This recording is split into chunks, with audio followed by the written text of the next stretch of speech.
অর্থের অভাবে উন্নত চিকিৎসা হচ্ছে না অসহায় নজরুল ইসলামের। রিপোর্টার শরীফ মিয়ার তথ্যচিত্রে বিস্তারিত।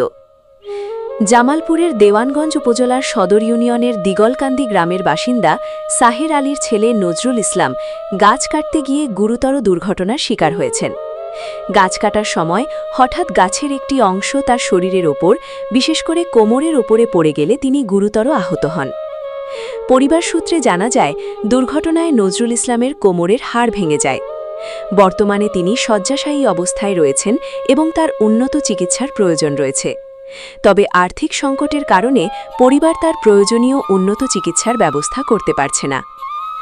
অসহায় পরিবারটি নজরুল ইসলামের জীবন বাঁচাতে প্রশাসন, সমাজের বিত্তবান ব্যক্তি ও মানবিক সংগঠনগুলোর সহযোগিতা কামনা করেছে। একই সঙ্গে দ্রুত চিকিৎসা সহায়তা নিশ্চিত করতে সংশ্লিষ্ট প্রশাসনের সুদৃষ্টি ও হস্তক্ষেপ কামনা করেছেন পরিবারের সদস্যরা। তার কোমরে ভেঙেছে, গাছের তলে হয়ে কোমর ভেঙেছে। ভাঙার পর এলাকাবাসী সহ তার নিয়ে চিকিৎসার জন্য ঢাকা নিয়ে জানিয়েছিল। ঢাকাতে তার চিকিৎসা বাবদ টাকা পয়সা যা আছিল সম্পূর্ণ তার শেষ নিঃস্ব। এর জন্য প্রশাসনের কাছে বিনোদ অনুরোধ জানাচ্ছি, তার চিকিৎসার জন্য তাকে ঢাকা নেওয়ার জন্য আমরা প্রশাসনের কাছে বিষয়ভাবে অনুরোধ জানাচ্ছি।